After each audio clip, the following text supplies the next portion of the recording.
Welcome to another edition of Thorough Black Talk with your sister Keisha, your brother Tad, and your brother Ashe Yep, SJ. yep. Will be joining us shortly along with our brother BLAKSMITH. We are going to discuss a myriad of topics today happening in current event in news, giving it to you from our perspective and hope that you join us in the conversation to let us know your thoughts, your feelings, what's good with you. Brother Tad, back in. Back in with the crew, back in on the check-in. You've been missed, brother Tad. How's it been? What's Yes, good with man. Well, I miss the family. Everything's good. Taking it like breathing easy, putting things in order. It feels good to be back home. But I've been working on some other things behind the scenes that slowly but surely coming together. Putting my life in order, dealing with all of these things we got to deal with. It's going on in NYC. Oh, man, it's just crazy. The streets is nasty. The streets is mean. They don't love nobody. They knocked off Alpo Martinez.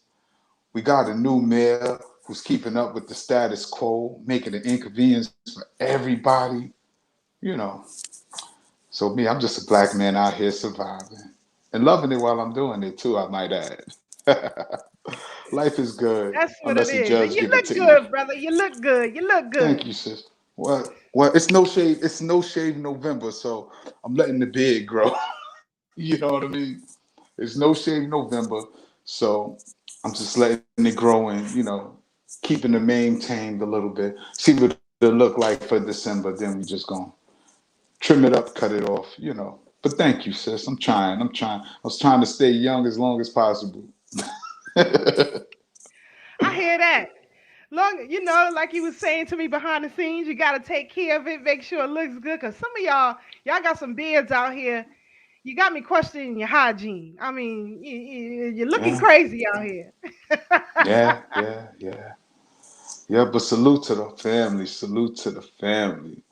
Sister Marie, our brother Peace, Sister Joyce. Definitely shout out Sister Alexis Stewart. Peace to everybody. Peace to the whole family. It just feels good to be back. And I'm working on some other things. Me and Doggy Diamond's got some things going on in the background that we working on. You know, um, Working with some other brothers around the country. Our brother Professor Carl Tone Jones. As I mentioned to you earlier, I spoke to our brother Irritated Genie. We haven't spoken in a while. I think the last time we spoke was the top of the year around my birthday. He gave me a call for my birthday. Which was peace. Um, I'm just reconnecting with a lot of brothers to just move us forward because we see that they're tightening the yoke around our community. And I think as black men in particular, whatever differences we may have, we definitely got to set them aside and get back to work for the community. You know, um, Again, I don't look to work with everybody, but I definitely stand in tune with a lot of brothers who I know are serious about what needs to be done. I mean, you know me, I'm all for a good time. I like to have a good time. I like to laugh. I like to joke. I'm a fool. But when it comes down to serious business, we got to get serious. And I only rock with serious-minded people. I even brought you up in a conversation earlier. I was talking about straight black pride. We was talking about the misogyny in the movement. Talking about the patriarchal dominance that exists within our movement. But I always remind people, every organization I'm involved in always have women in leadership.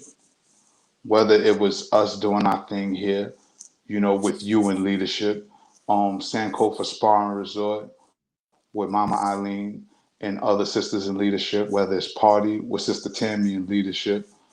I don't, nah, I believe in my yacht, sincerely, and I believe there should be a balance. But what I'm also learning too is not all sisters are qualified for leadership either, just because they're passionate. Some of them don't have the mental capacity and wherewithal to properly lead. They may have the passion, but they don't have the logical position. And the same thing with brothers, because I'll be on these dudes back too. So I'm real strong on leadership, and I think steel should start sharpening steel. You know, so definitely salute you, sis. Anytime we talk about the movement, we talk about leadership and brothers and sisters. I always bring you up and always talk about your strong, solid position as a leader within the community and the movement. And I think a lot of times people don't get to the depths of the extent that we move as a unit, particularly you, because not only do we meet with local people on the ground, but we also meet with international dignitaries. And just because we don't boast of that, people may think we dilly dally. Because again, I forget the sister name, but when a representative of the African Union came to New York, we were requested. We didn't ask could we come. We were asked to be there because people around the world are noticing the work we do, the effort we put in, just because we're not putting it all on camera, doing the glamour and glitz. Though I think it's time we start, because that's what the people seem to gravitate towards. They like the little glamour and glitz. They like that you have a video showing you doing community work. So if that's what it takes to show effectiveness, we just gonna start blowing people out the water, showing them we working with the children, we working with the elders. In fact, you got a coat drive coming up. Was it next week or is it this weekend? It's this Saturday. This Saturday, at 1 o'clock, we're going to be at Bailey's Cafe, and we are going to be giving back. Our yearly coat drive. In Brooklyn, 324 Malcolm X Boulevard between Bainbridge and Decatur, between 1 and 4. We will be collecting gently used coats. Now, don't be bringing no coats from Garbage. the 72. Now, Holes and I don't want patches that. stitched up. It I don't says want that. I bring that up because for those who may not be familiar with New York, particularly Brooklyn, that is the hood, hood, hood. That is the hood, hood, hood. You get your head busted, get your used coat stolen real quick. But again, we're not afraid to be out there. We're not afraid to be amongst our people. We're not speaking to y'all from ivory towers. We're on the ground with the people. Those who've been rocking with us for years know what it's about. I was taking courses just in conflict resolution. Just how do we deal with conflict? To deal with our people in our community, because a lot of times we see things going on and we think coming to them with the Back to Africa speech and all that, brother. Our folks really don't want to hear that on the ground. You have to have another skill set. And myself and Sister Keisha, I know we possess those skills because we out there with the people. We know how to kick the lingo and we know how to turn it up need be. And they see the sincerity of us because we're from there. I'm from Fulton Street. Sister Keisha is from Fort Greene. Those are the hoods. And then we're already solidified. But what I see with a lot of false leadership that's going on in the community, the people aren't in tune with the community. They just really out of touch with the folks. So the folks can't relate to them, so they don't want to hear them. Look at our local politicians, the false leadership of what we have, but we're not organized well enough to put the pressure on the politicians to get what we need out the deal. Because sure enough, as Kamala, was pulling the race card, I mean, once she just chucked everybody a deuce and kept it moving. She's But we like, all right, said I that ain't was back going to no more. happen. We Of said course, we that was always going to call it. happen. We always call it. And the beauty is we got a sophisticated audience that are in tune. So that's why it's so important that our audience spread the word of what our position is, that we hear, that we on the ground, that we doing things in the community, whether it's publicly or privately, because many of us are helping families behind the scenes. And it's not for recognition. It's just out of necessity because things has to be done. Some people are humble. They don't want people to know they're struggling, but they still want the help. And this is what we're here for. But I'm gonna step off my soapbox. Yep, I'm doing that right now. So I definitely understand that. And I was with the BK Mackey study group. Shout out to them, brother Ray Ray Yes. Shout out to brother Ray Ray. and the crew. Yes, I was with them last night, and I did a lecture on the early history of African Americans in New York. Going back before it was New York to when it was New Amsterdam, from the 1600s to 1827. And as you and I both know, brother Tad, you have a lot of people who like to say, "Well, we weren't African, or we ain't African, and we this or we that." I ain't got time for it. But anyway, in these documents, out of the public record, not of something that Sister Keisha made up, out of the public record, public libraries, I found who the male and female, who were the first two recorded Africans in the 1600s in the public record brought here by the Dutch. Mm. And I went through a little bit of each person's life story, the plantations they may have been on, the insurrections that they may have started, the businesses that they started. And now I got to ask you a question, Brother Tad. You often heard our historians refer to a particular place as Land of the Blacks. Do you remember what that was? What? Kemet or Nubia? Kemet, Sudan, Nubia being Yeah. Land of the Blacks. Well, um, during the colonial period, Black people were allotted land in Lower Manhattan, the area that we call Washington Square. And they call that town Land of the Blacks. Mm. This is in the 1700s. So we had a good conversation last night. Uh, Brother P said it was a little bit of sound issues, but we went through the history of early African Americans here in New York City because um, oftentimes, Brother Tad, we do not know our local history. We look to the continent as we should, but it is not just there. Um, I went through some of the people who even, began here in Brooklyn in the 1600s, and it's a very profound history. I didn't get a chance to complete all of it because it's so much history that we have, as far as insurrection, as business owners, as landowners, various holidays that we um, partake took in back then, if that's a word. But it was very interesting. It's very interesting because, as you said, we have to push ourselves a little bit harder forward, because the people need this right now. And so I have been talking with someone about starting Saturday classes, once or twice a month with children, online. Um, and when teaching history, even to adults, you have to oftentimes keep it in an elementary form so that they can easily connect the dots with the past and the present, and that light bulb switches on, and you can see the forest for the trees. And some of the things that we are doing now, they did back then, but they were a little bit more clandestine in their operations, so that they could be successful. Um, I told the story about a woman last night who was, or who is recorded in the public record as being the first African American woman to adopt a child in this region. Um, and her trials and the things that she went through with her family and her husband. And so I would employ everybody to, learn your local history. where you reside, where your parents came from, because everything didn't happen in the South.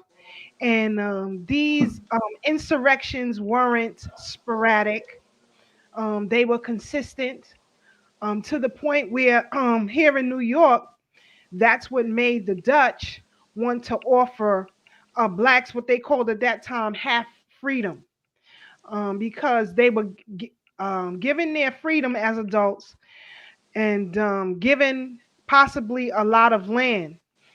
Um, but their children had to remain enslaved, right? And they could be kidnapped at any point in time, trafficked back to the South, to be enslaved there. So there was a lot going on at that time, here in New York, and New York played a very pivotal role in the development of Black education back then. So it was nice to sit and converse with the family. Um, I think they have Irritated Genie there next week. Excuse me, in 2 weeks. They meet every 2 weeks, but I will not be in attendance, but possibly check it out online if I have time. So I want to thank them for inviting me there, and had a good time. Got to see some faces I haven't seen in a long time, which is always good. I don't know if you know, but we lost a giant with the United African Movement, Brother Harold. Um, and I know you remember coming through. He was sitting at the door Right. every week. You can't He's sitting right at the door. So he transitioned. So I Peace be tried, upon them.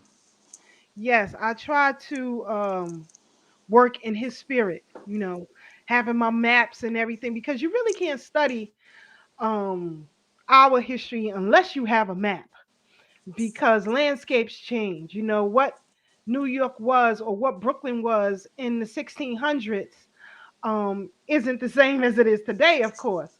When enslaved Africans in what we call the Brooklyn area were running to freedom, they ran to the woods in Harlem. Harlem was full of woods. So, Mm. and the Bronx was marshland.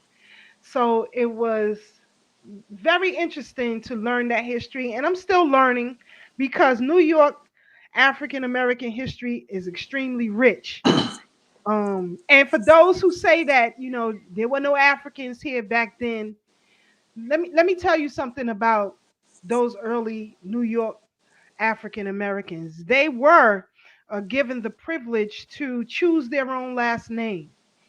And when you look through the public record, Brother Tad, um, most of the surnames, excuse me, were Angola, because that's where the Wow. Dutch got most of their enslaved Africans from, or at least that's what they thought. The history is so intertwined and crazy, but yeah, so they kept their name Angola this, or Charles Angola or whatever, and Congo was another name that they kept for themselves. So and I would employ anybody, when we come back into the spring and summer months, visit some of the local libraries and some of the local museums. I can almost be certain that a lot of people didn't know about the Wyckoff Museum here in Brooklyn, or who have never even been to the Wyckoff Museum, which has a lot of our history here, especially that under Dutch rule. So, again, as I said last week, if you have a city that you want me to investigate and find out some early history on, please send that to me. And I will try my best to make it a point to acknowledge that city or that country um, in our weekly broadcast. I know Sister Marie wanted me to do Baltimore, and I'm glad she came out the woods first on that, because with the United African Movement, we would travel to Baltimore at least once or twice a year. So I would definitely get started on that, Sister Marie. Hopefully, I can get access with my membership here in New York to those archives to get that information. Like I said before, I can be in those archive libraries for hours, brother Tad, just peeling back and connecting the dots. And it was one, and then I'm going to move on. One brother who had the last name Livingston. He belonged to the Livingston family. And those Brooklynites in the room, y'all know what Livingston Street is. And when people say we don't have a local claim for reparations, knowing your local history clears the pathway for your argument to anybody. You can argue them with poise um, and historical recollection that will annihilate any argument that comes your way. So I just wanted to throw that out there. But we got our brother Blacksmith that's going to be joining us a little bit later as well. Brother Taz, so some things have been happening in the news. Oh yeah, yeah, yeah. Well, I think in terms of urban news, what's really going on right now, the most talked about controversy, and we'll call it a controversy, is the murder of Albert Alpo Martinez. Now, for those who may not know, Alpo Martinez was a huge drug dealer in New York in the late 80s and early 90s. In fact, they had a movie, a biop, a biopic, pretty much you can call it, named Paid in Full, which was modeled after the coming of age story of him, a brother AZ, and a brother named Rich Porter. And if many can remember, back in the 80s when crack first hit, Alpo and Rich Porter were the biggest drug dealers here in New York City. And in fact, when they first came on my radar, I've always heard the names coming up. But then when they hit the news is when Rich Porter's little brother was kidnapped and his finger was cut off, and they found it in the McDonald's bathroom inside of a coffee can. So the little brother was kidnapped and murdered by Rich Porter's uncle. Rich Porter was trying to get up some ransom money. Him and Alpo got into an argument over the money and drugs, and Alpo killed Rich Porter. I mean, the story goes deeper, but Alpo being a big drug dealer, he went against the code. One, you don't kill your teammate. You don't kill your man. Two, you don't snitch on people. He was getting money with people in DC as well. I believe it was Rayford Edmond that he had snitched on also. Those in the DC area may be familiar with Rayford Edmond. And he has snitched on him. Alpo did about 15, 20 years. He came out, but he was supposed to be in witness protection program, but he was so brazen, he was still hanging out in Harlem, showing his face, popping up, knowing that he was a wanted man because one, he killed a well-known love drug dealer who was Rich Porter, who was like the Robin Hood in his community, always gave money to the less fortunate. And he was a known snitch. Like, he made no bones about it. He told on people in DC. He just didn't tell on people in Harlem. And he was hanging out 3 o'clock in the morning, and somebody pulled up on him in a vehicle and shot the car 5 times, hitting him, causing his death. Now, in the beginning, they couldn't confirm if it was him because he had so many different IDs on him.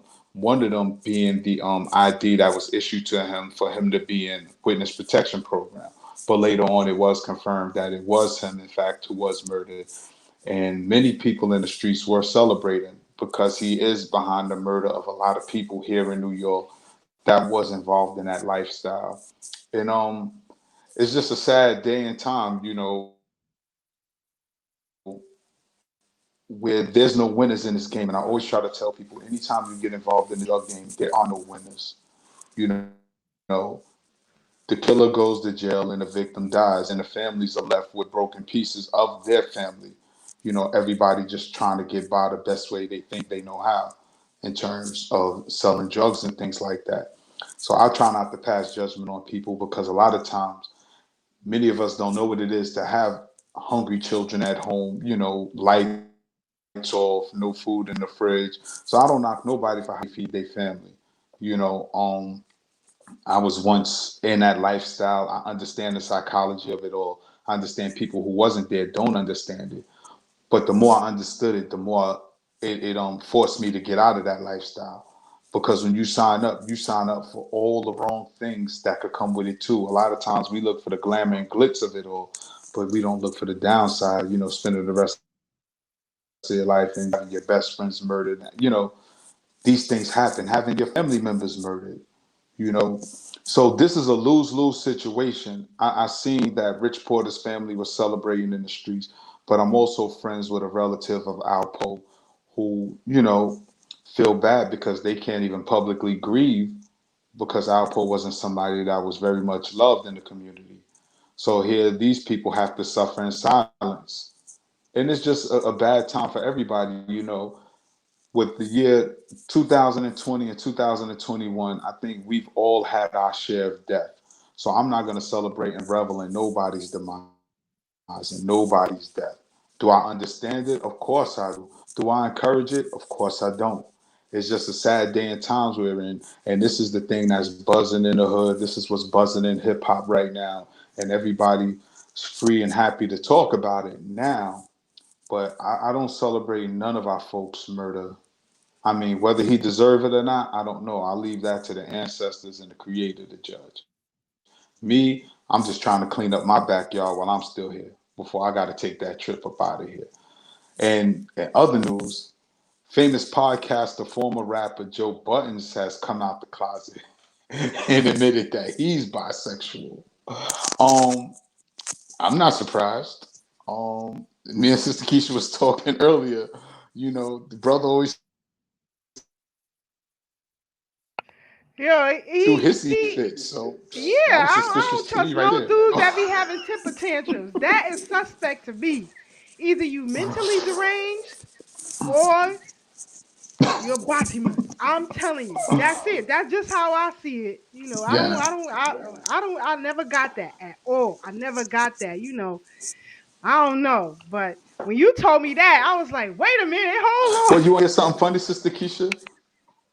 But this was funny. Earlier, was it earlier this week? Last week, I was hanging out with the brother that punched Joe Buttons in the face. Remember when Joe Buttons and Raekwon had the issue, and the brother punched Joe Buttons punched Joe in the mouth on live?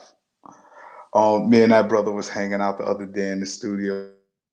Shout out to him. He's just trying to move away from that. He hate when people bring up. He don't want to Wow. be known for the dude that did that. Because you know, I mean, we all mature. You know what I'm saying? He said he did what he felt he had to do at the time, but you know, he's past that now. Me and that brother was hanging out the other day in Method Man studio. So it's just crazy, man. It's just real crazy right now what's going on in the world. Because I'm wondering, is I believe he is, but I believe he's coming out because he needs attention right now.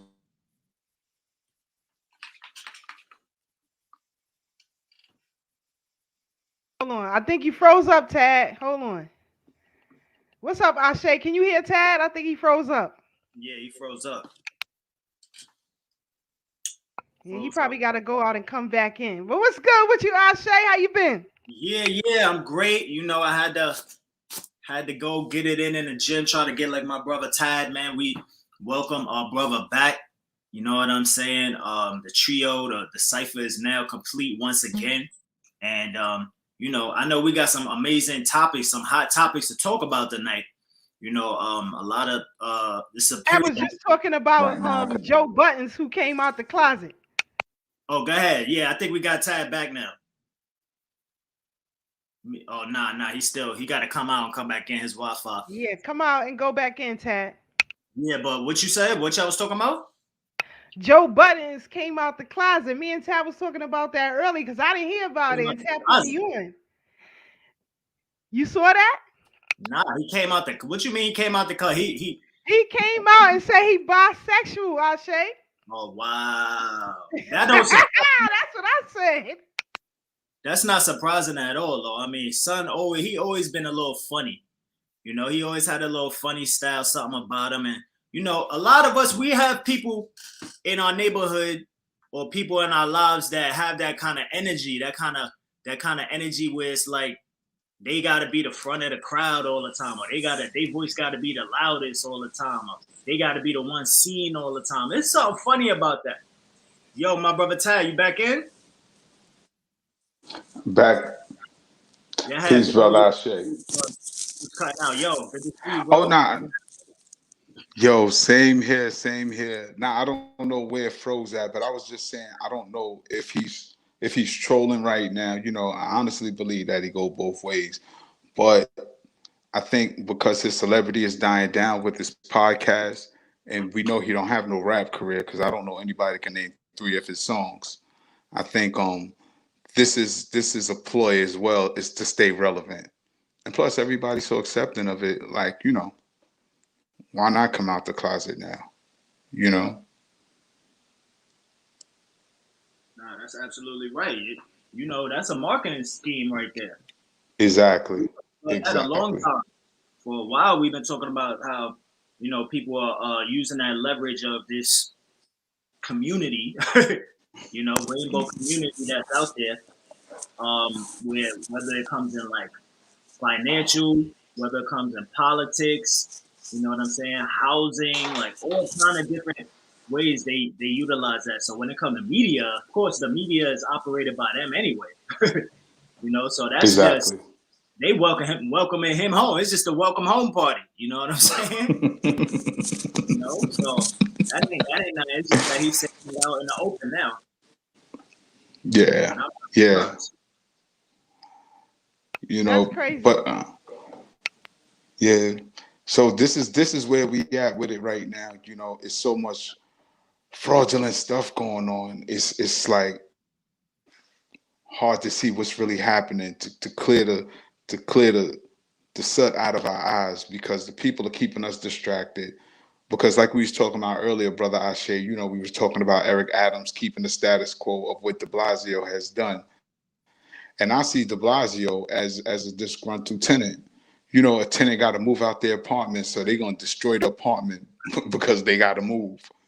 And I said, this is what de Blasio's doing with the city. He said, I'm gonna destroy the city because I got to leave. So if I can't have it, nobody can. And I'm not surprised at Eric Adams keeping the status quo, but I am hurt behind it, you know. But hopefully the right community put the pressure on him and make him reverse his position. Because we know there's a particular community that runs New York that are not compliant with the mandates, you know, and they're one of the most powerful groups in the country. So hopefully they put the pressure on him to reverse everything, because as Cuomo already said prior to him getting in trouble, is that by law they can't force us to do anything. They can't force us to take these shots. Mandates are not the law, So that's why I'm gonna leave that at right there. I see we got brother Blacksmith I in the see. queue too. Yeah, he's working it out behind the scenes. But speaking of Eric Adams and his shenanigans, he Oh got pulled yeah. up on the other Oh day, yeah. and we gotta show that. Oh We gotta yeah. show that.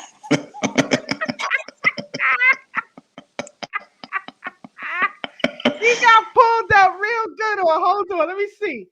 Let me see if I can get this. Hold on.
He Wow, let ain't me had nothing to say. He had nothing to say on that one. He was real quiet. He ain't had nothing to say.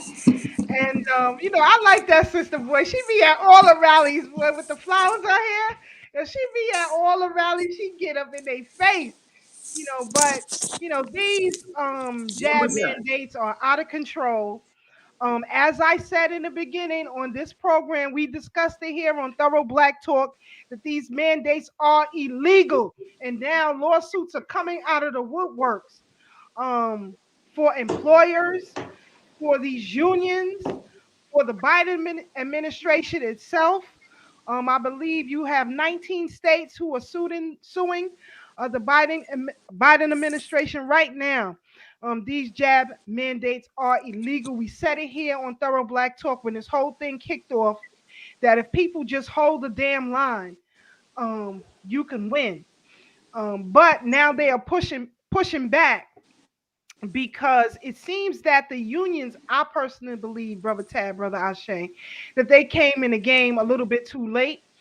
They should have Yes. been on this in the beginning and stop trying to play stash the pocket, because that's exactly what has been going on to the detriment of the employees of federal, state, and local governments. And this is wrong. This is wrong. And I said this in the beginning, why is it that the union members who do not want these jabs, where is their representation? Exactly. If they pay dues, where is their representation? You're only representing one side, and that one side is not the majority. But I got some intel.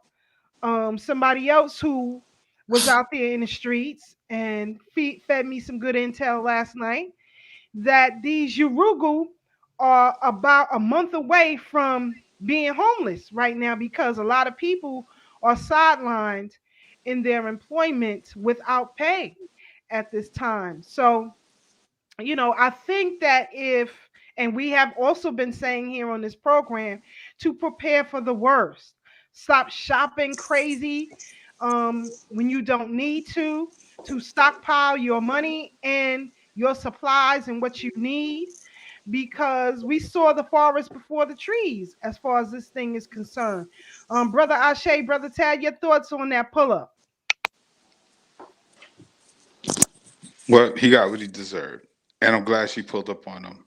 And what was interesting to me was the delayed reaction of the police officers. I wonder if that was intentional. Because as we know, many of the police officers aren't in support of the mandate as well. Because if she wanted to, she could have slapped fire out of them if she felt so inclined. I said, wow, the police just standing there watching them jump up in his face, which was dangerous. I'm not advocating it now, but I think it's dangerous. Yeah, you cut out again, bro. They messing with Brother Tad on the check-in. His first day back, and they messing with him, Ashe. What you think about that pull-up, Ashe? When was that? A couple of days ago. A couple of days ago that happened. Yeah, I never saw that before. That's crazy. But that's the temperature, and the temperature is gonna keep rising and rising because a lot of people out there really don't stand for this. They know it's BS. You know what I'm saying? And what Tad said, hit it right on the head, yo. Because not only do the police support, or they don't support the snake bite, and they rally against the snake bite, but also Eric Adams is a black man. So if it was a white man, matter of fact, even if it was a white man that didn't support the snake bite, even if it was a white man that didn't support the snake bite, then police would have protected him. You know what I'm saying? So first come first. Don't forget Eric Adams, because he's smiling because he in this big house, City Hall, and he think, oh, Mama made it. Well, them police let you know real quick. They not protecting your ass. You ain't untouchable. You know what I'm saying? So they didn't even do that. So, and then what Tad said was the incentive for them not to protect him because he supports the snake bite. So they don't really give a damn about them. They did that. I would definitely believe Tad that they did that intentionally. You know what I'm saying? Because and Right. also to also give him the temperature. Like, yo, you the new one coming in. You got to know the temperature because remember, the police hold weight. They committee and all that. They hold weight. The mayor fund them and all of that, but they still get together and they got the unions and all of that. The NYPD that's like the top goddamn police Agency. force in the country. You know Yeah, what I'm and saying? remember how they greeted De Blasio when he came in. Mm-hmm. During his inauguration, they just all turned their back on him. Right. Like whatever, and dude. that's We the don't point support that I'm you. making. Yeah. That's the point that I'm making. They trying to let the mayor feel the temperature. Like, yo, we your soldiers, but you ain't running everything here. Like, you might call the shots and do the funding and all of that, but you gonna pull some strings for us because they all dirty anyway. You know what I'm saying? So they like, oh, if you want our protection and you want our loyalty, you're gonna have to pull some strings and work with us and work for us. You know what I'm saying? And if not, it's gonna be a lot of contention between the new mayor and the NYPD. And the new person coming in a position anyway already got to build a repertoire, relationship, and trust and all of that, with these people. So if not, we're gonna see a lot more unionizing and these PBAs and all of this stuff. They coming together. They really organizing together, and it's just unfortunate that shows you that's another community right there that's able to get what they want done.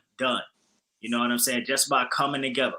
So it's a lesson in that as well, even though it ain't got nothing to do with us, because they not saying, oh, mandates all over shouldn't happen. Remember, that's not what the NYPD is saying. They're not saying, oh, it shouldn't be no mandates. They saying don't let the police get mandated. That's what they saying. So they really probably don't even give a damn about this. They just, as long as they don't have to do it, or they not forced to do it or lose their job and lose what's all of that, all of them benefits that they have. A lot of them get this goddamn job just to retire because the money ain't that good to be putting your life on the line. So what they saying is, oh, when I retire, I'm gonna be straight. I'm gonna get all these benefits. You know what I'm saying? So this is what they really in it for. So, but go ahead and finish your thought, brother, because you got cut off. Oh, nah, it's all good. It's all good. I know our brother Blacksmith is ready to come in also, because I think you pretty much finished the thoughts I was making. You know what I mean? So our brother Blacksmith ready to come in here because I'm gonna tinker with this Wi-Fi in a minute too, see what's going on with it. Yeah, I think he's having issues too, but we'll try to get those worked out behind the scenes. But as we move right along, J-Lo, she is now pulling the Me Too card against Wesley Snipes, saying that during the filming of the movie Money Train, she wasn't feeling his actions in the love scenes or whatever, and she felt gross and all this old kind of stuff. I never liked that broad in the first place. Yo, how old is Money Train? I don't even know. Ain't that movie like 26 years old? At least That's 20 what at I'm least. saying. That's a Why whole is she coming out lifetime. now? A Why is she whole coming out now lifetime, and with all of a this sudden it's an BS? issue. I don't know, man. I don't know. I can't call it. I can't call it, man. I'm just visiting.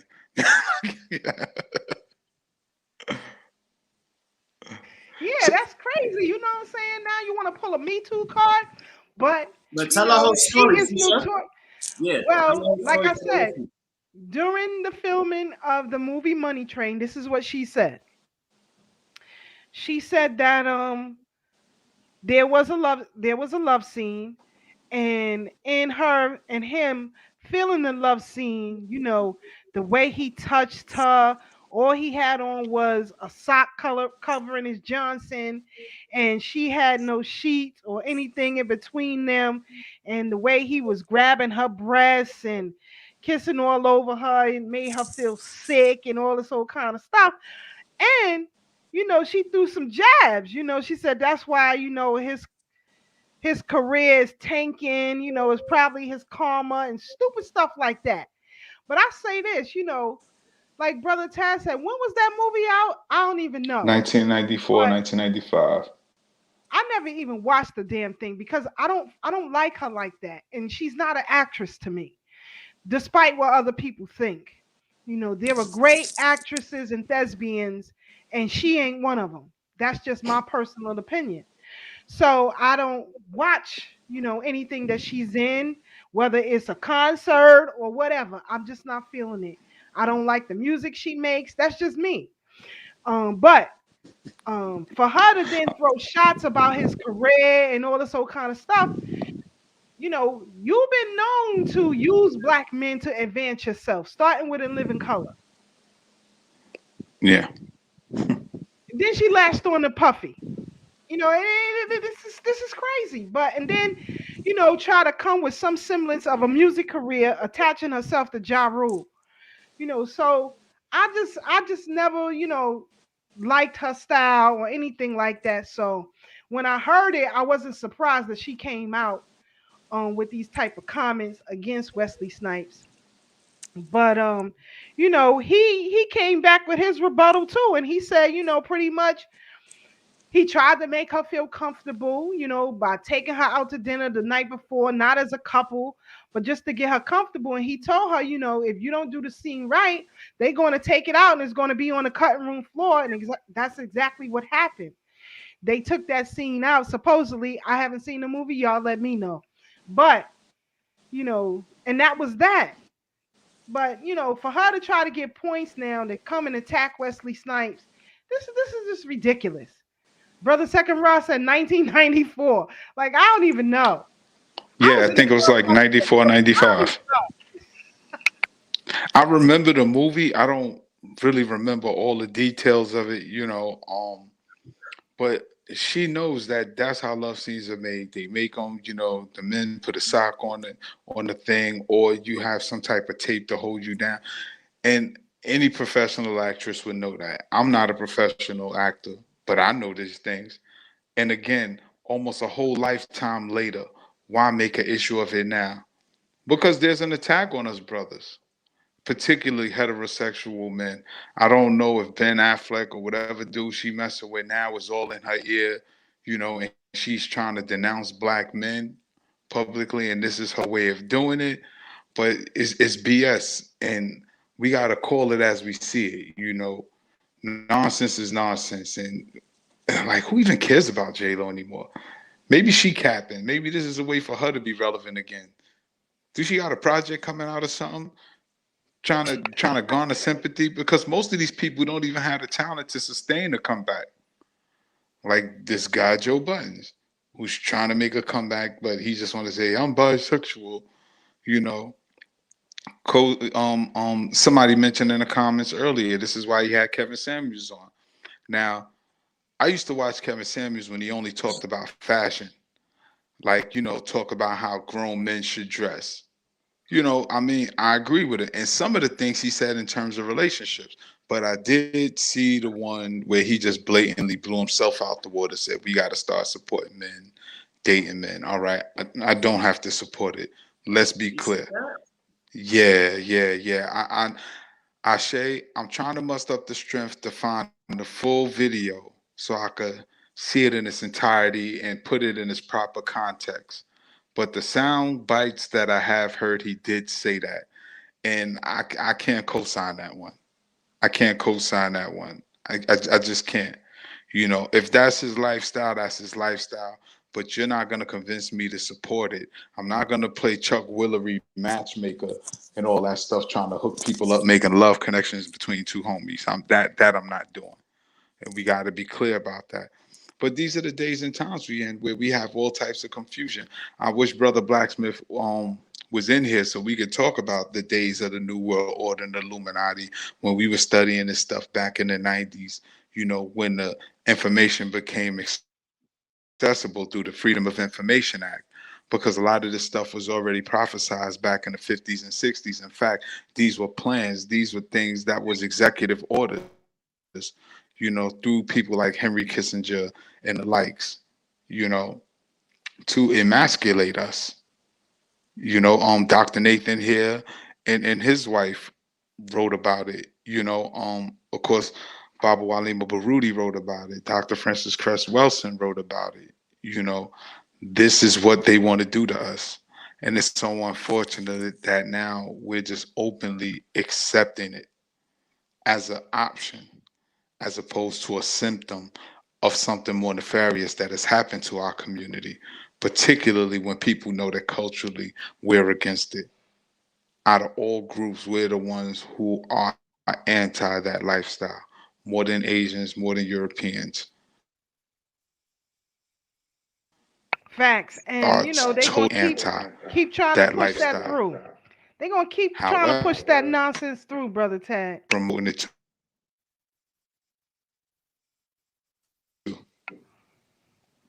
All right, I think brother Tad is having some issues as well. Um, But yeah, J Lo. Go ahead, brother Ashe. Yeah. I am. Okay. Yeah. Yeah. So J Lo. Yeah. She just break up with not too long ago. She broke up with A-Rod, the baseball player. She was with Alex Rodriguez. So that was her main source of income right there.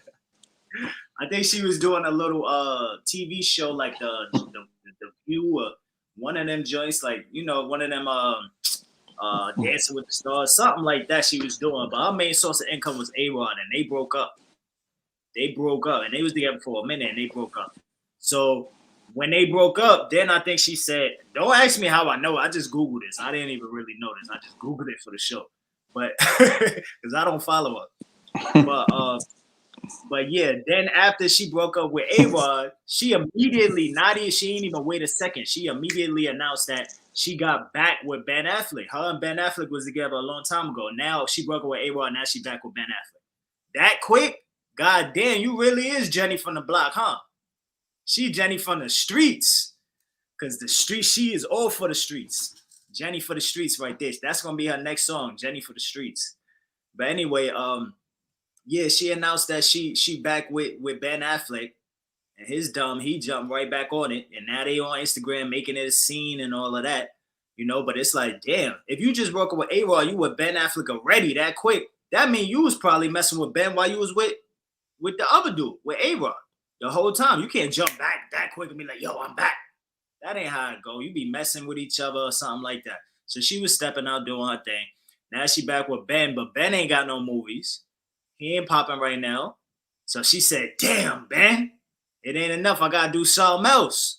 Now she coming for Wesley Snipes, Me Too, everybody. God damn it. Wesley had the rebuttal. And Wesley, he on this little half-conscious vibe too.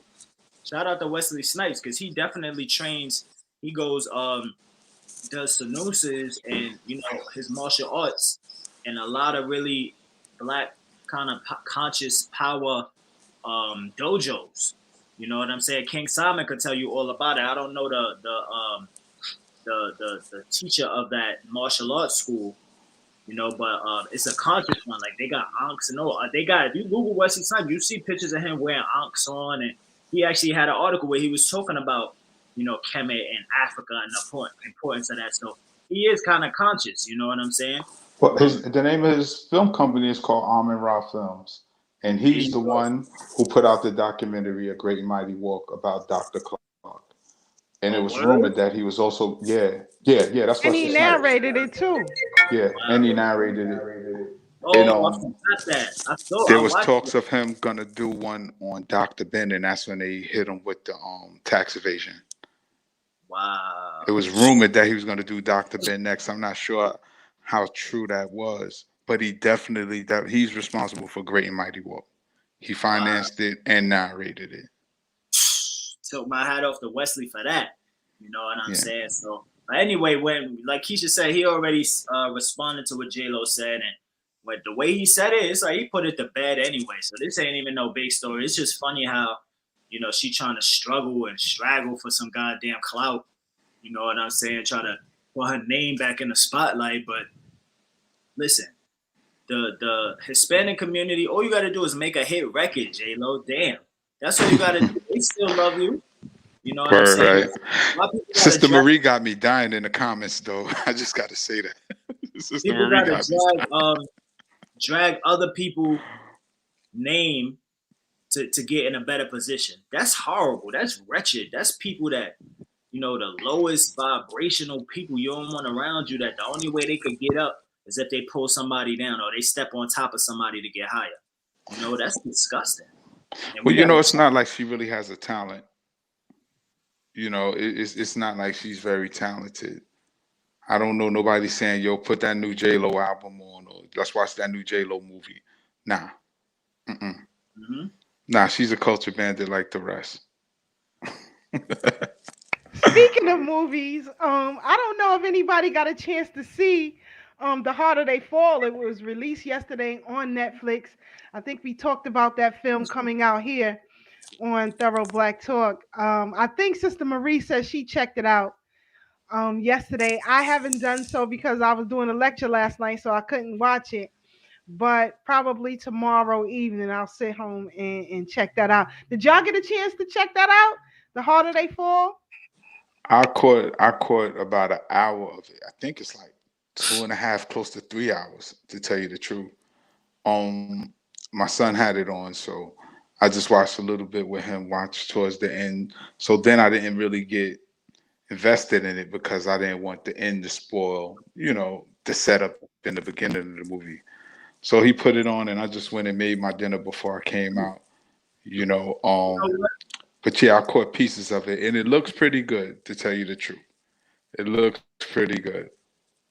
But before you change the topic, right? Because we was talking about like all of this stuff comes together, like how our conversations always do.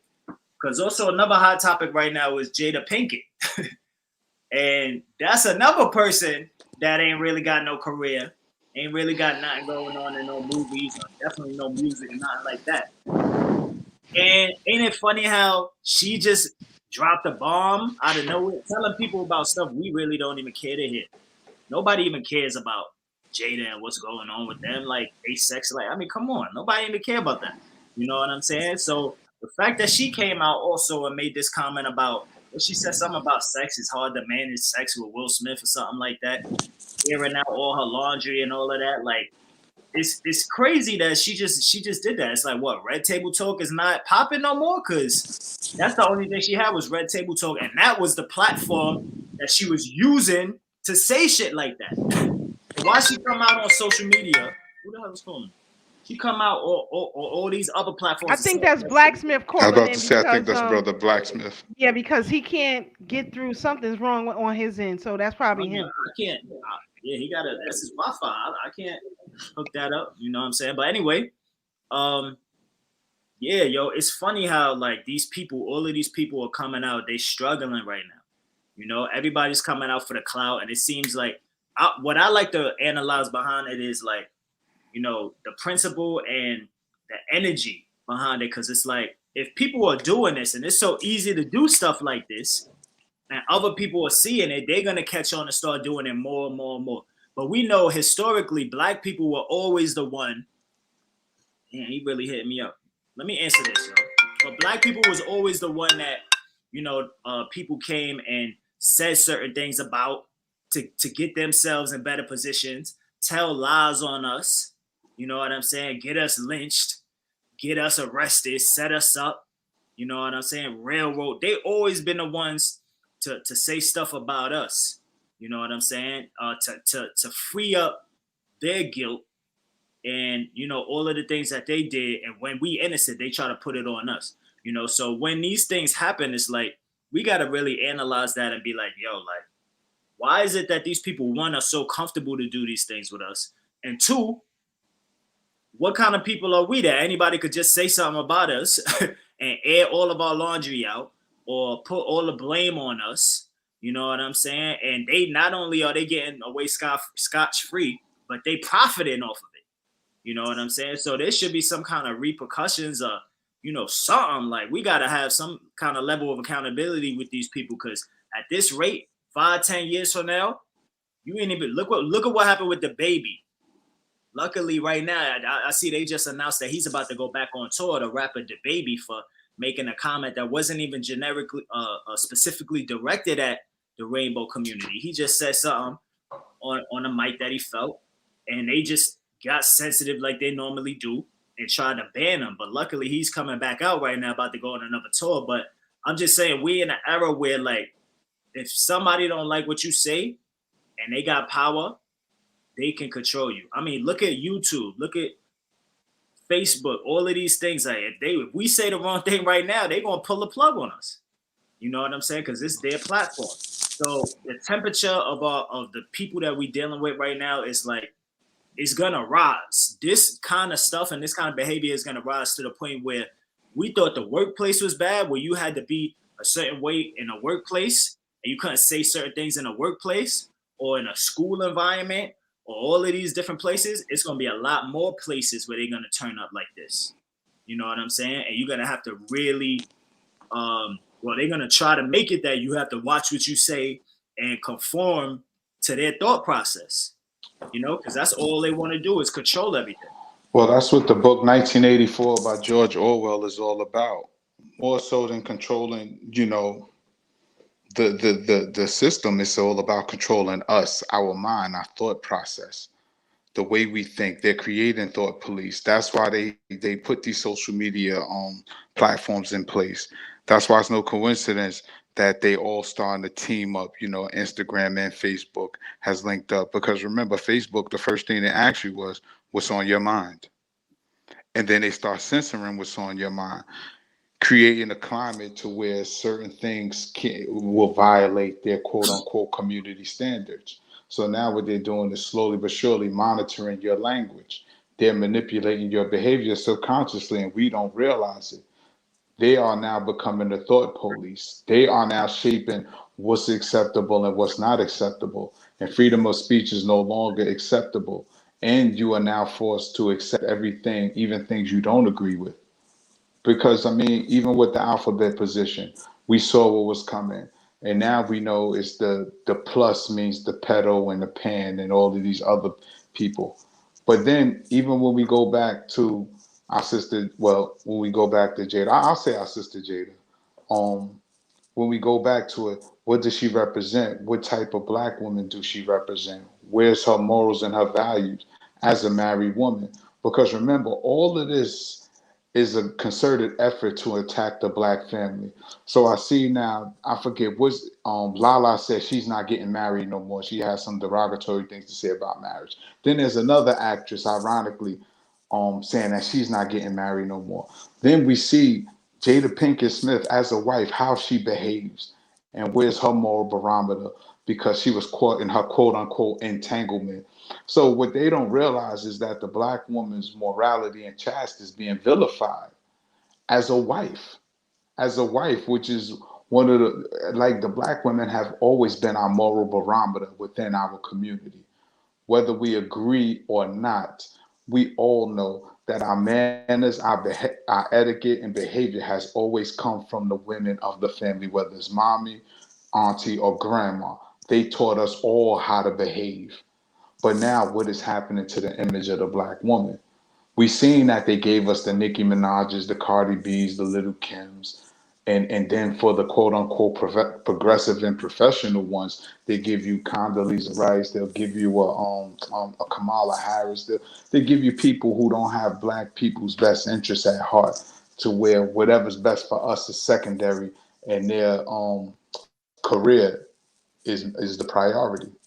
We don't understand the type of mind screw that's happening with us right now. And we could vilify Jada now.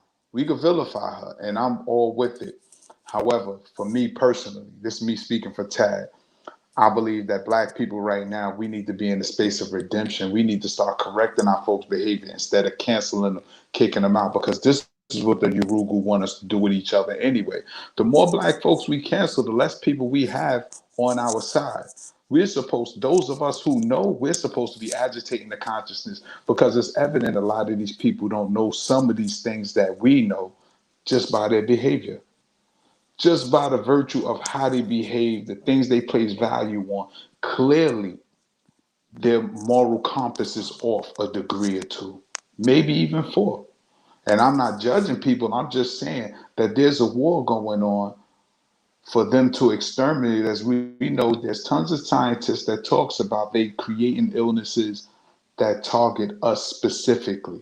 Now, these are European scientists telling us this. We know for a fact that when they put the antidote out for the jab, that Europe gets a different serum than Africa does. You know, they have some that says don't send to Africa, and the ones they send to Africa, they like don't send these to Europe. Why? Because our DNA is different, so our body will respond different. But what is the response that they're looking for? I would never be so naive to let them lull me to sleep to think that I'm still not a target of their aggression. Whether it's media, whether it's medicine, Dr. Francis Cress Welsing told us they're trying to exterminate us and control us in the 9 areas of human activity. Entertainment and medicine being two of them. So when they take a Jada Pinkett and other females, she's just the hottest in the news right now. What is that saying about the black woman as a wife? Why me as a black man? Why do I want to marry a promiscuous woman who find no fault in her behavior? I'm talking about what people are doing right now is so low level and so low level vibration in terms of their bedroom behavior and things like that. It's amazing that people not walking around with extra lips growing on their face based on where they put their mouth on people. When people start talking about eating groceries and tossing salads, like that ain't a part of my position. I'm good on that one. You know what I'm saying? But this is what's being promoted.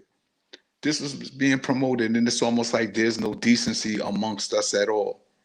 Kevin Samuels get the most light, but where's the strong heterosexual black man?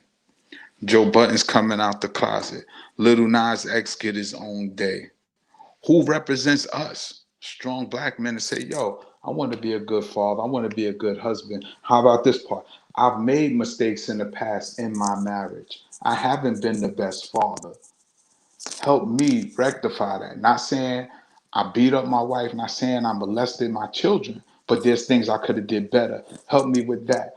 But the indecency in our community, that gets celebrated. That gets celebrated. So where's the space for straight black men to come together and say, yo, let's be better men? Where's the space for our sisters who's running around like common harlots talking about they looking for a husband?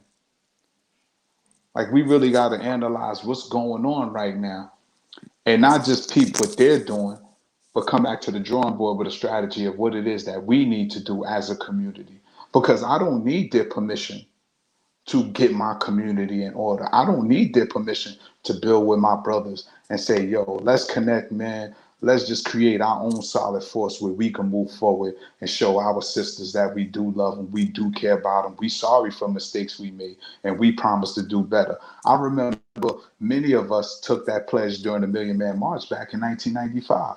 Now, I didn't go to DC in 95 because I'm gonna be honest with you, I didn't trust these folks. I said, if all the brothers is down in DC, who gonna stay back home and protect the women and children?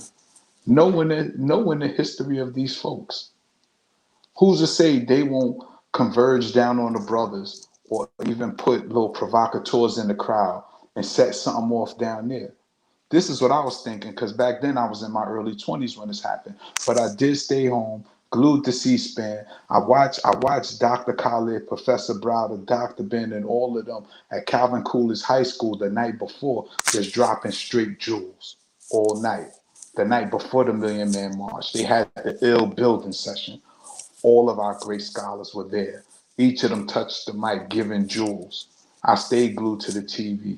C-SPAN, remember, C-SPAN had 24-hour coverage of the Million Man March. Now, you don't get no coverage on anything that advances our folks. But I remember that day, we took a pledge all around the country. The brothers who was there and the brothers who watched from TV, we took a pledge. We need to renew that pledge. We honestly need to renew that pledge, and not just when is to commemorate the march, but daily. Daily. We really need to get our stuff together, man. And if our sisters want to support us, really support us, they should give us our space to get our stuff together. Because as much as we could point at Jada and the sisters in the entertainment industry and things like that, as brothers, where are we?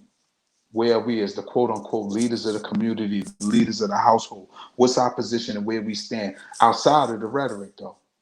Because it's easy to get on the mic and talk about, yeah, I'm a strong, solid black man.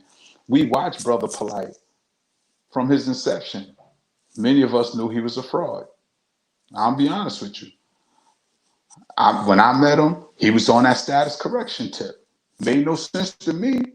How changing your status gonna stop the police from killing you? Make it make sense. You know what I'm saying? But people supported that nonsense. And then he paraded his wife around like a harlot. But then come to find out, I mean, I've been knew something wasn't right with him.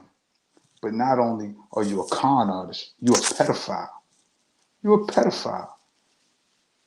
Alleged or not, you's a pedophile, my dude. When he said he done everything he wanted to do, when he equated his life goals with having sex with women, I said that's low level thinking right there. Where's the community center slash daycare he promised when he was in Ohio with Cornell West, Malik Shabazz? See, people think we be forgetting the promises they make when they be asking people for money. People forget that he was fronting like he was building those container homes. I forgot which state that was. Come to find out, you ain't had nothing to do with it, my G. We keep forgetting, but there's a naivety about us that keep accepting people that talk a good one. See, I'm boots on the ground. You come see me at any event, and everybody know any event I ever do, you got what you paid for. Nothing more, nothing less. When we had a trip with the children, that was the only time my bus broke down. Right, Sister Keisha? And we said, whoever wants your money back, you can have your money back. But if you want to go, when we reschedule it, we'll hold your money. Those who wanted their money back got their money back. Didn't have to track us down, didn't have to chase us down. You got your money back.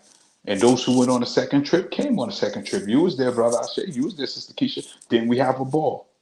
When we went to the Smithsonian African American Museum.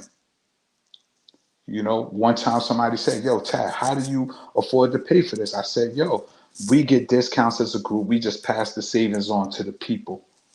I'm not going to promise you to build no big building. I'm not going to promise you no school or nothing. I'm going to promise you what I can handle. I'm not going to steal your money. I'm not moving. I'm not hiding from nobody.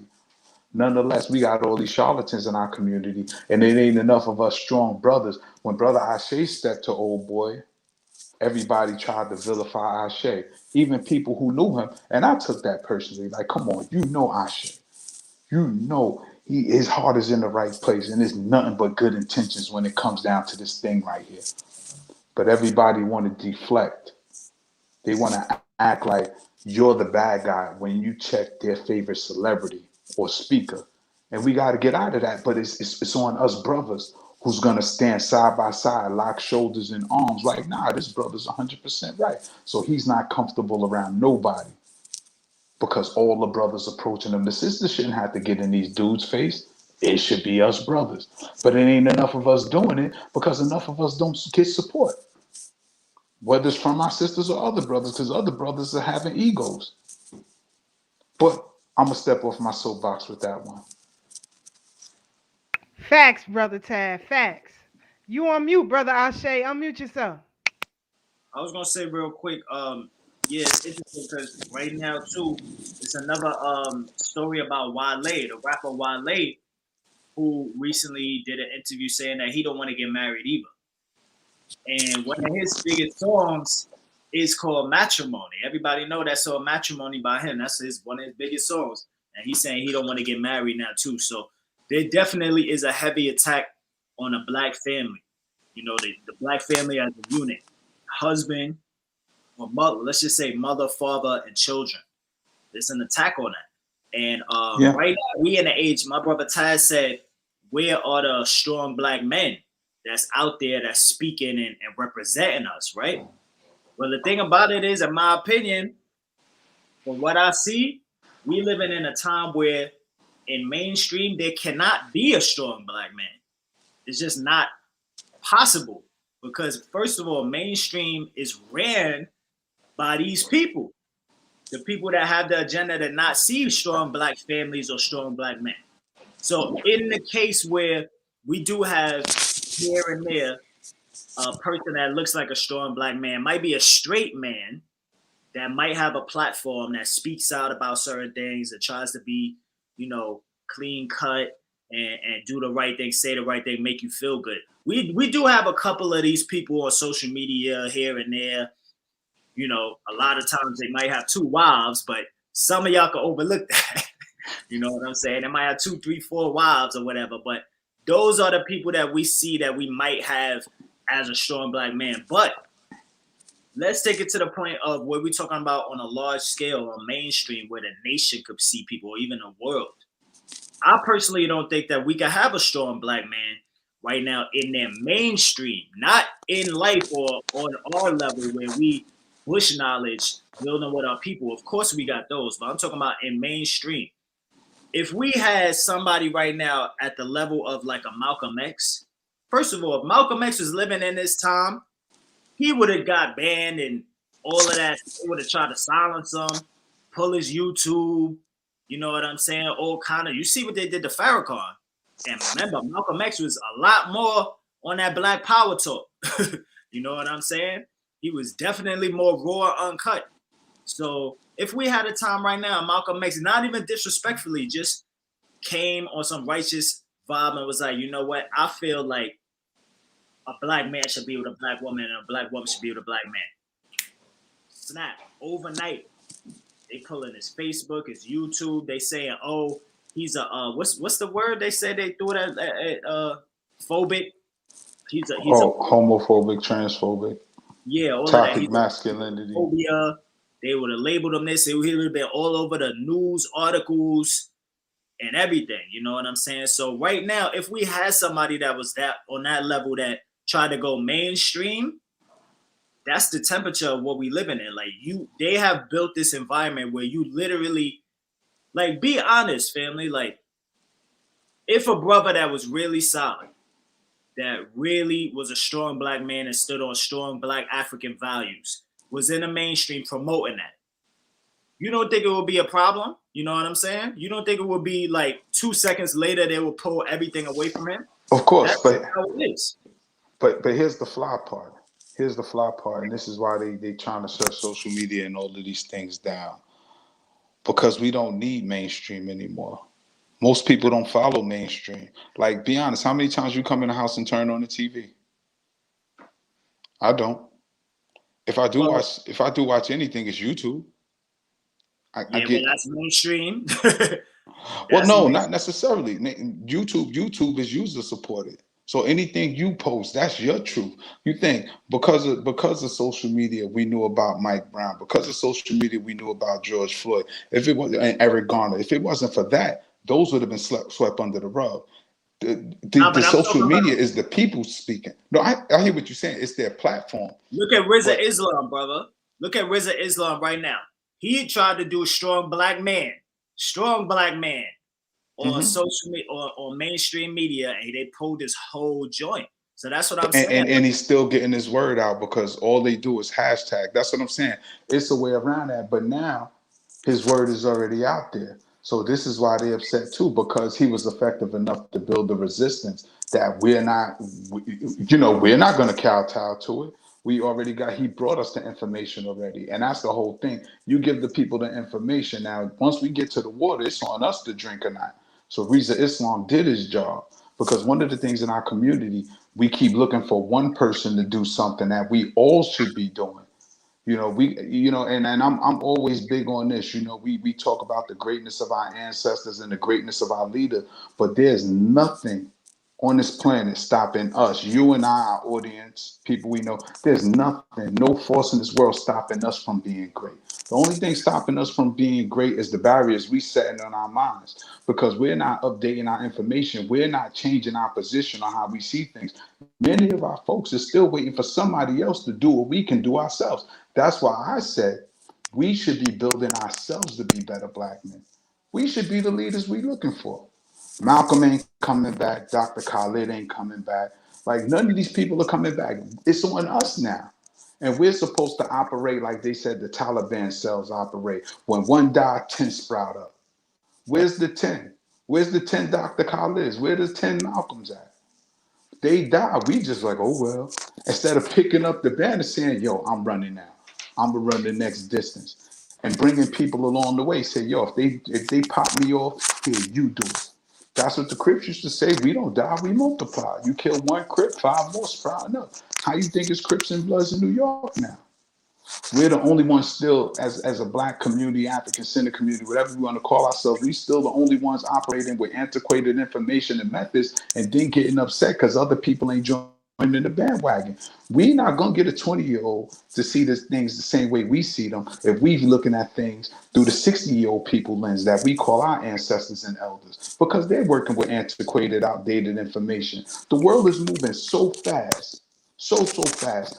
Just go to your Facebook memories and look. And matter of fact, today something came up today.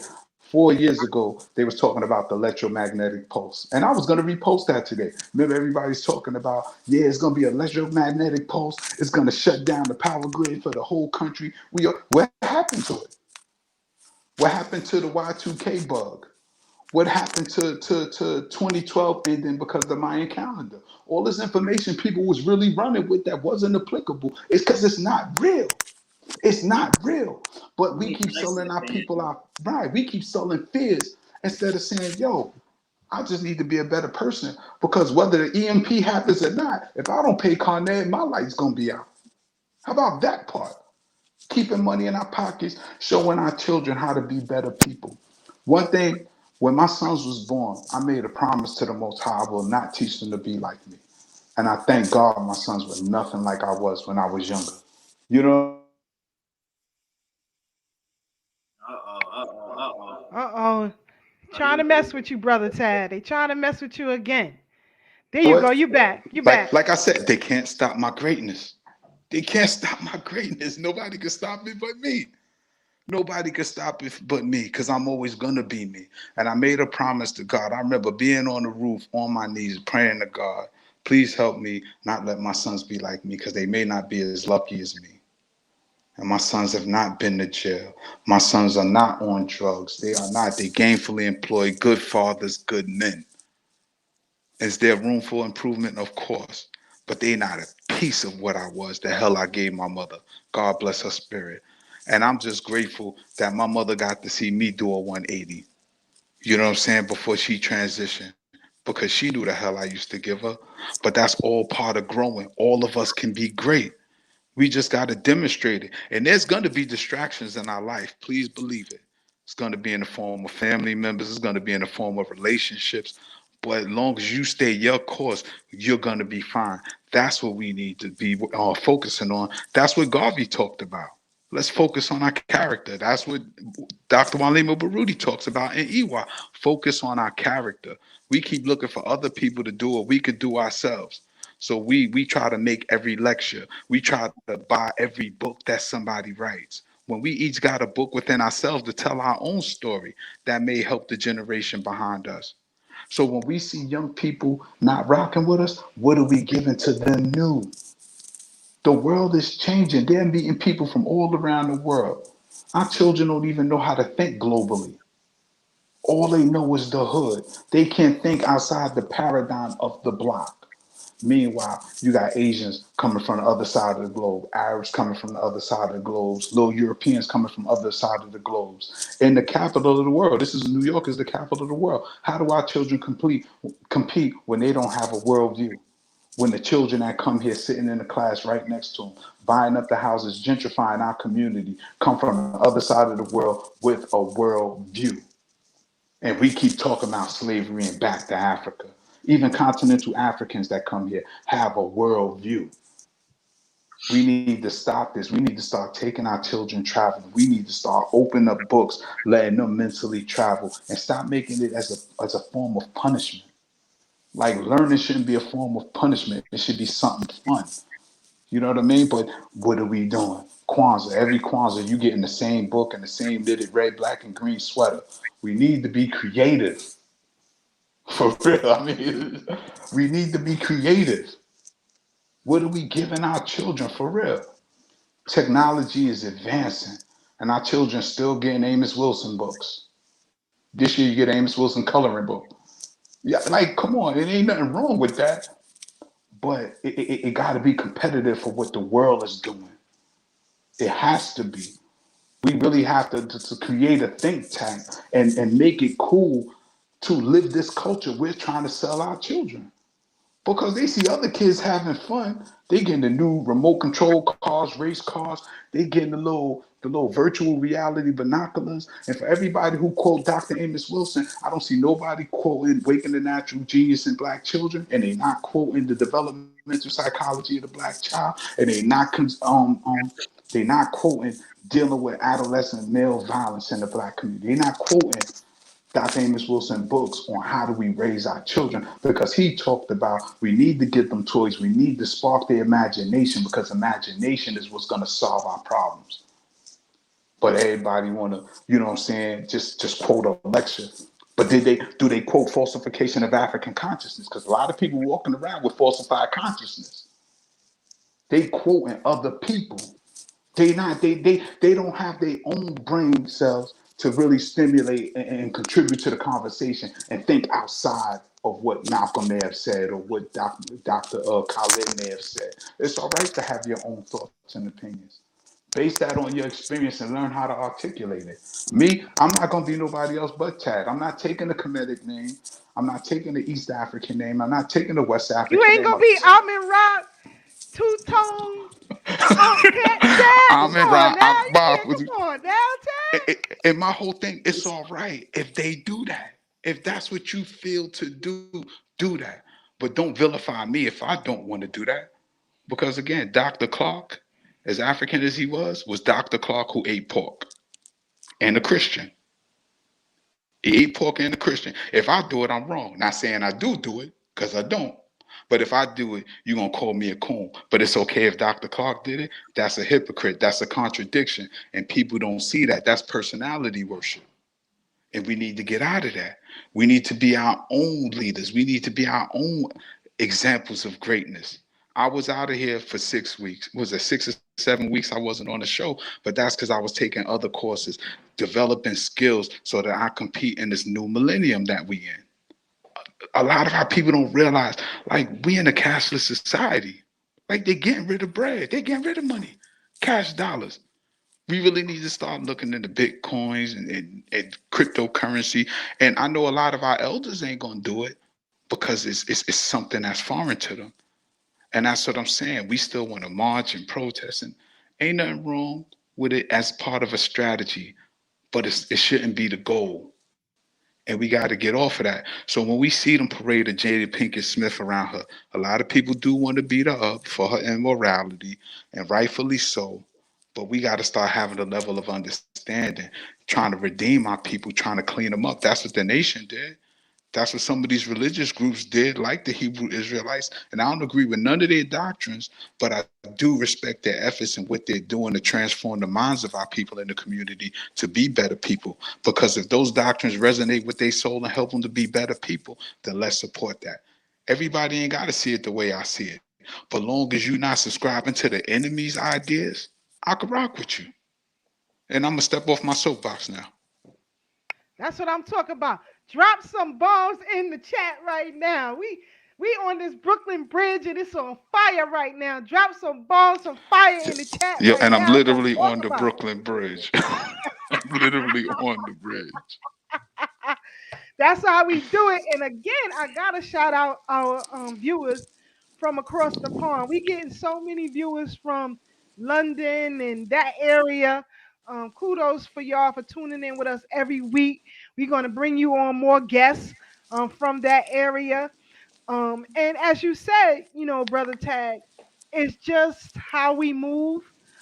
Something that I heard brother Q Butter, shout out to him, said I think it was 2 weeks ago, maybe, on an interview on Brother Omar Wali's platform. But, he said, people are waking up. Whether you want to believe it or not, people are waking up. And we have to have an advanced thought in our progress. And I always go back to that quote that Dr. Clark said, you know, let's pretend we have attained our freedom and we are given a place to live and develop our own societies. And Q Butter was saying the other day, which I totally wholeheartedly agree with, if you are not teaching the children in a futuristic manner, he using STEM. But who is going to build the sanitation systems? Who are going to build the roads? Who are going to be the commercial developers? Who are going to do this, that, and the third? Who is going to start the banking systems? And how would those banking systems work in a technological age? And, I say this all the time to a lot of our elders. You have given us the information and the knowledge. It's our responsibility, the Gen Xers, to um, put that in a paradigm that is palatable to all of our brothers and sisters who come after us. So we got to do things in a different manner, do things differently. So I wholeheartedly agree with that. And also, you know, I've been asked to do a column in a worldly publicated platform, but I'm still thinking about it. And because that will require more of my time, I think I should wait until I finish these media law classes because they off the chain. And as I was saying to Brother Knowledge Born before, those of us in media, it's important. Even if you have a business and you're promoting that business through media, you better know the law. You better know the changes in the law that are happening, because I see a lot of people, even in promoting their businesses, are breaking the law. And you are setting yourselves up for various liable lawsuits, if you're not careful. So, even if you're a criminal, as Brother Taz said, get it how you get it. A wise man once told me that even a criminal must know the inner workings of the justice system, must know forensic science, and all of these elements to keep yourself, from out of the penitentiary. So we definitely have to advance in our thought and in our actions. And I do see a lot of us doing it, but I do see a lot who are not and playing games out here. And, time is not on your side because you're about to be run over for real. You're about to be run over because people are seeing the truth as it is, and a lot of people getting run over. But I wanted to move on. If Brother Ashe have no comment, go ahead, Brother Ashe. Yo, we got our brother Blacksmith he's on the check and he just called in. Blacksmith, what's the word, brother? It's all good, man. I'm enjoying the show. I've been having electrical problems all day, so that's why I couldn't get in right away. And then, trying to get in on the chat, I couldn't get in through there either. So at least I could spend a few minutes with y'all before it's all over. But peace, New York. Peace, people out there. Peace, everyone. Peace, brother Blacksmith. That's what's up. So I wanted to move on, if we could, to another topic that is in the news. You have the jury selection is completed in the trial of the McMichaels and Mr. Bryant, who are accused of murdering Ahmaud Arbery. It says now in this article that a judge ruled Wednesday that he'll seat one black juror and 11 whites to decide the trial of men who chased and killed Ahmaud Arbery, despite prosecutors' objections that several black potential jurors were cut because of their race. Superior Court Right. Judge yeah, yeah. Superior Court Judge Timothy Wamsley acknowledged that intentional discrimination by attorneys for the three white defendants charged in the death of a black man appeared to have shaped jury selection. But he said Georgia law limited his authority to intervene. Race is a central issue in the case involving the death of Arbery. Greg McMichael and his adult son Travis McMichael armed themselves and pursued Arbery in a pickup truck on February 23rd, 2020, after they stopped the 25-year-old man running in their neighborhood in coastal Georgia.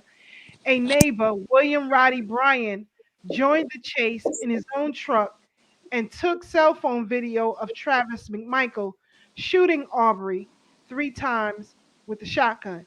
Now, um, this this is why I say, learning your local history, and learning the law is critical, for our survival.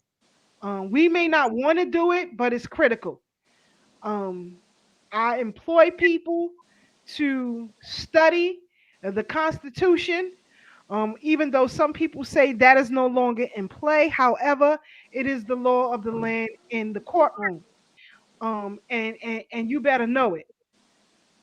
Now you have jury selection, and there's quite a substantial amount of African Americans who live in this area, believe it or not. And as you saw, in the brief reading, that a lot of them have been nullified because of their race. Yet, this is a racially motivated case. And so, the prosecution is playing games here. And I don't like it. I don't like the way it's going. But that is not to say that these 11 whites and one black juror cannot convict these three of murder. In our history, and this is why I say learn the local history. Here in New York, you had a black man who was one of many. They called him Groot Manuel. I talked about him last night. He was accused, along with many whites, of burning down plantations and killing their slave owners. They sentenced him to um, to death by hanging. Actually, they put the rope around his neck twice, and both times the rope broke. And so, they forgave him, didn't convict him, decided to let him go. And they said that fate just proved that he was innocent, whatever that case may be. But the wickedness of the court system, the legal system, as it relates to black people, the judge found another case that had nothing to do with Group Manuel's case, charged Manuel in this murder and convicted him of a crime that he couldn't have possibly done. Mm. So, I say all this to say is that we can expect the unexpected, but in this political climate where the Democrats are on the run right now due to their jab mandates, um, they may sacrifice these three. I don't know. I don't know, but I still don't trust the legal system. That's just my perspective. Your thoughts on, this the juror selection being complete. One black juror and 11. Well, I'm gonna say this real quick. This is what I'm talking about. This is why we need our own everything, and we really have to stop falling into the paradigm of other people's thoughts. They're blatantly exercising their power over us. The Constitution they've been got rid of. I mean, we're second class citizens according to them when you look at the 14th Amendment. We're second class citizens. I mean, Judge Roger Taney came with his Dred Scott decision that said black people have no rights that white folks are bound to respect. I mean, it gets no more blatant than this, and I don't expect anything different. And while we're on the subject, I definitely got to shout out my sister, Carolyn Diallo, who was elected New York State Supreme Court Justice. She just won her election. You just won the election. She's the first civil court justice uh, woman and Muslim.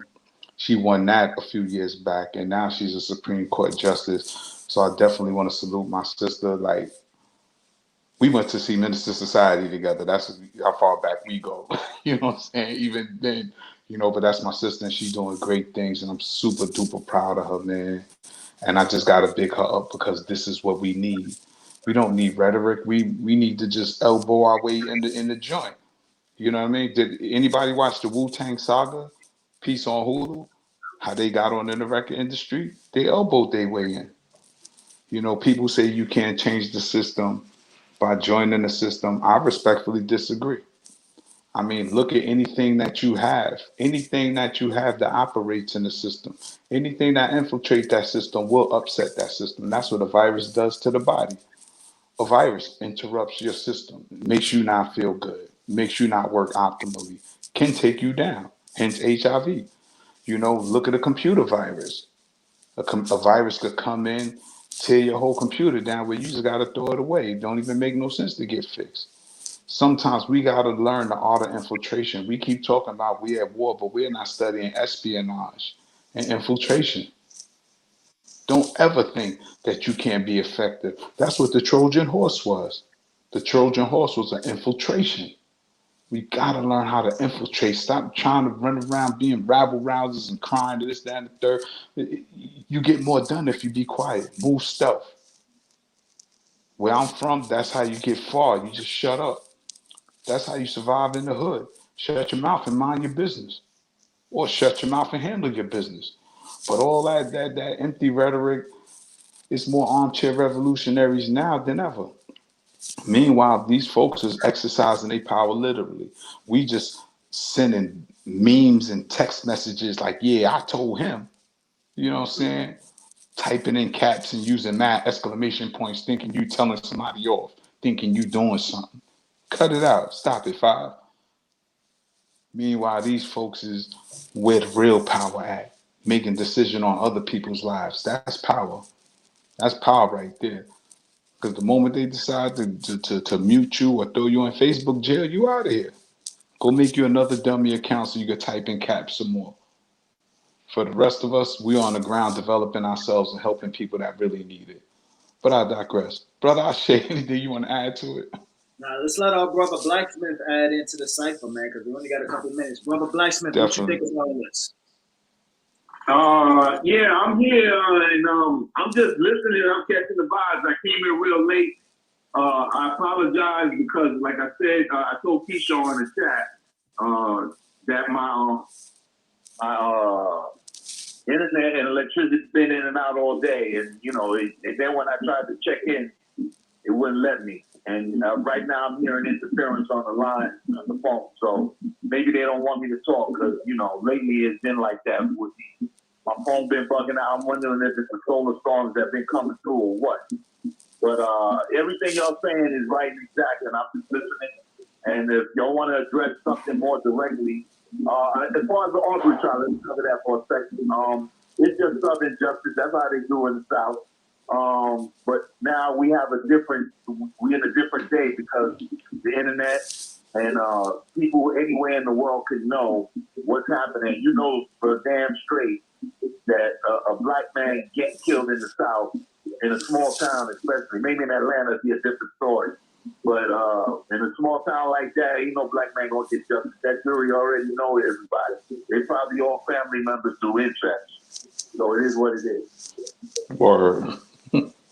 And he said through incest.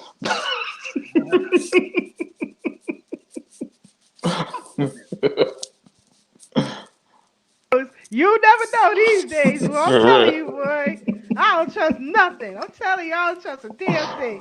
That's just me. My antennas go up, boy. I don't know.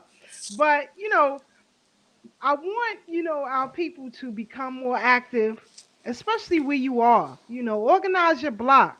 Get to know your neighbors. Be one with your family. Some of y'all don't even rock with your own family. You got to start there. You got to start there. I got to shout out before we go. I have to shout out the DJs on Twitch that show us so much love. I appreciate it. I appreciate it. I'll be rocking out with some of y'all tomorrow again.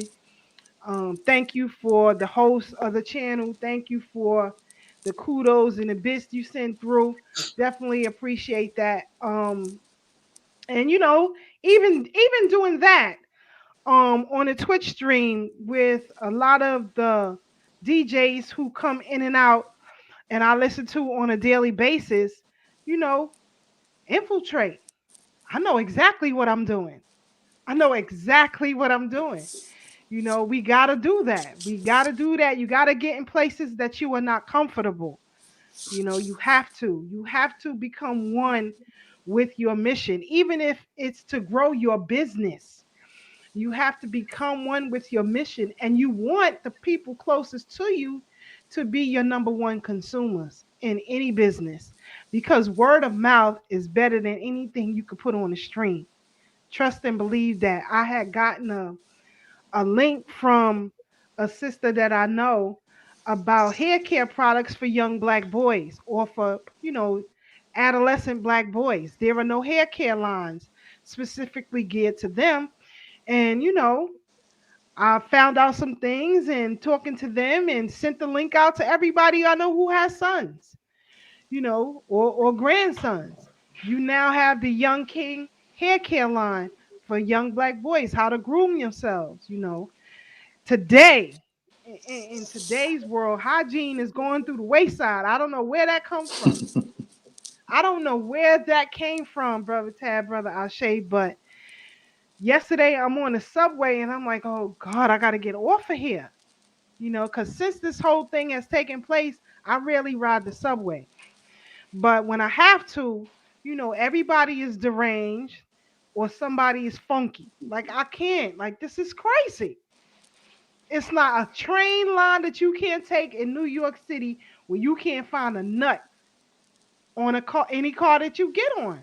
So, the insanity. This is insanity, shutting down people's First Amendment. You might not agree with what a lot of people say, but they should be allowed to say that, because it then opens the door for you to counter whatever it is that they're saying. We silence ourselves um, in pursuit of justice, without even knowing it. This week, last week we talked about Black Solidarity Day, and Brother Tabby played a clip of Dr. Carlos Russell. I thought it would be best that the people hear the inventor of Black Solidarity Day have to say about it. So we played that clip, and I got messages from people who decided to take off on Monday. Always remember, Black Solidarity Day is the Monday before Election Day. And you should not be shopping. You should not be engaging in Urugu activities at all. Hold your dollars and come together with a plan to vote for um, a Supreme Court judge or a local court judge. And that's one of the platforms that no political party speaks of. But it's the most critical as it relates to black people. You got more black families being torn apart from children protective services. You got more black men and black women going to prison. You have more black men and black women losing their businesses, not having access to banking loans in their own community. I think someone put in the chat earlier, you got these bodegas that are popping up all over in every town. But I can speak for New York City. I know the law is that for those residents who live in NYCHA, those bodega lots are supposed to be gifted to the, the tenants in public housing. They should have first dibs on all of that.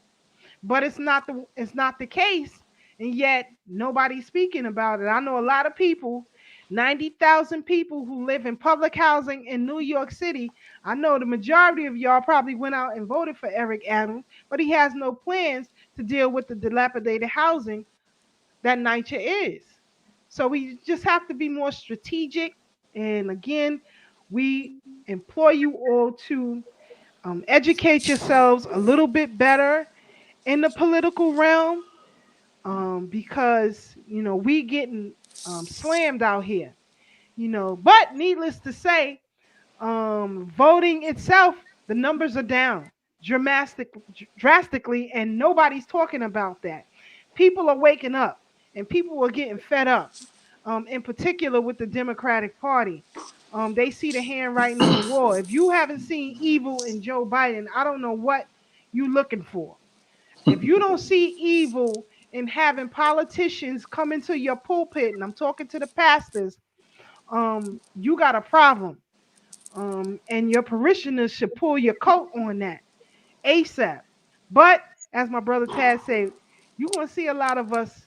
You're gonna see us in these streets for real. Um, so yeah, my brothers, your final thoughts and comments before we close up out of here. We'll do some announcements and then we off. Yeah, let's let our brother Blacksmith say a few words, in closing before we get up out of here.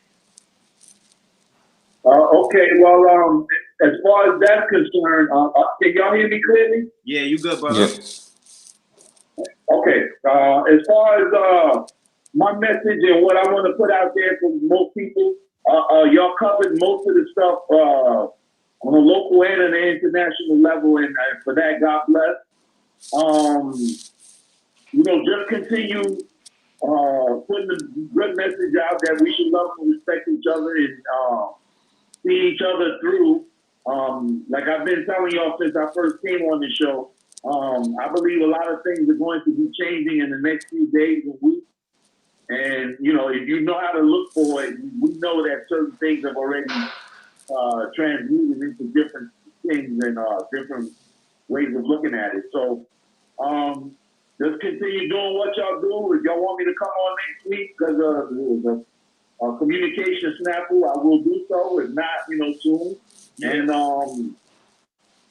God bless New York and keep your head up because all those mandates that I believe that all those mandates that de Blasio put in place and with Cuomo gone and all that other good stuff, that it's soon going to be all those mandates going to be pulled back and the people going to be able to breathe and all the other things that I talked about on previous show. Yeah. So that's my word, and God bless, and all the best to everybody out there within my listening voice, and for the people who are going to listen to the recording at a later time. Peace. Peace. So, bro, yeah, of course, we definitely got to have you back up. The people love and appreciate your commentary and your insight, when we could get you back up here so that people could see you again, just let us know when you could go to a Starbucks so you can use the Wi-Fi and all of that and pull you right in. So, yeah, but yo, you there, bro? Yeah, I'm listening to y'all. I hear y'all say. Oh, yeah, I'm making a little jokey joke, man. But nah, we definitely got to have you back, brother. Appreciate you, man. Okay, brother. Whatever. Hey, I keep in touch with Keisha, so she let me know, if she want me to come on or whatever. She hit me this morning, and like I said, I've been having electrical problems all day, so that's why I apologize for my part of it. It's all good, brother. We talk to you soon. Peace. Peace. Yes, sir. Peace to you. Yeah. Our brother Blacksmith. Man, yeah, nah, we definitely appreciate that, brother. He been coming in. I think he came in like twice when you was out of some time, but yeah, I caught him. Yeah, brother always goes in. Make sure y'all follow his platform once again. Keisha could put his platform in the chat and everything. But yeah, family, time flew tonight. We had so much to talk about. Next week, I'm excited. Our brother Tad is back in, so we could really get this forum going the way we used to, the real way, with these articles, with the current events, and also bringing up guests. I know a lot of Black businesses up here that I've been talking to recently that are interested in coming on and promoting their lines and stuff. So Tad talked earlier about we got to have our own. We got to do things for ourselves, but we utilizing our media right now. It might not be mainstream, but it's definitely a form of media where we could let people know, like, look, this person has this service, this person has this product, this business, whatever the case is, you know what I'm saying? And we just trying to build our own community. All these other people, they got their community, rainbow community. They could lean on their community. Well, this is up to us, you know what I'm saying? So this is what we're going to give y'all every week, Thursday, 8 to 10 p.m. Tell a friend and tell a friend. Please share this link. If you know any businesses that want to get some highlight, DM us, hit us on Facebook, YouTube, leave a comment, whatever the case is, we'll reach out to them. And yeah, I'm looking forward to having my brother Ty back on so we could just really get it in. Yeah. With the fire already, you know what I'm saying? So, we definitely going to bring it. So next week, make sure you tell a friend to tell a friend. It's your brother Ashe SJ signing out. Sister Keisha. Oh, Brother Ty, you get your comments? Nah, not yet. But I just want to say it's good to be back home. Definitely want to thank the family for all the support. Thank y'all too for keeping it running, keeping it hot and spicy. I've been catching the playbacks. You know what I mean? And it's all love. I mean, we doing what we gotta do. Like you said, Ashay, we not mainstream, but we are leading the conversation in the direction that it needs to be led in. Especially with the help of our brother BLAKSMITH. Salute to him too. You know what I mean? I think what we're doing is very important and it shouldn't Yo, be taken lightly or for granted. The ancestors and the elders charged us with this assignment, so we doing what we supposed to do. You know what I'm saying? And from a place of authenticity. As we cited earlier, you got a lot of fraudulent people out here, but now we separating the wheat from the chaff. And of course, the cream always gonna rise to the top, and that's what we doing right now. So I appreciate everybody for the love and support, internally, externally, because some people know, I'm still dealing with the loss of Mom Dukes. That's my queen. I mean, I can't frown when I think about it. All I can do is smile when I think about my mother. I had her for a nice little length of time, got to appreciate her. Her grandkids got to appreciate her. One or two of her great grandchildren got to appreciate her. So it's a beautiful thing. You know what I mean? So I can't be upset. I'm just gonna miss her, but I gotta do and continue to do what she expected of me, and that's to be the best man that I could be, with or without people's support. You know what I'm saying? But I got you two on my side, so I know I'm in good hands. Got a good support system. So family, we glad y'all tune in. Hopefully you were inspired by what you heard tonight. So it's your turn to go out and inspire others. So y'all stay up, y'all stay blessed, y'all stay true, and remember, no yeah, matter how hard things may seem right now, it's always better days ahead. Sister Keisha. yeah. Yo, I was gonna say we ain't mainstream, we pain stream. All right. Yeah.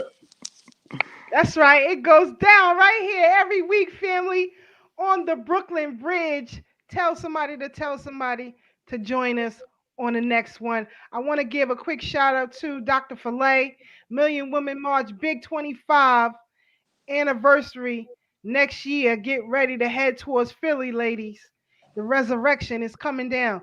Also, they have a paper. If you would like to place an ad in their paper, you may do so. You can reach out to Dr. Filet and Sister Amanetu too. You can shoot her a message, and she'll make sure Filet gets it.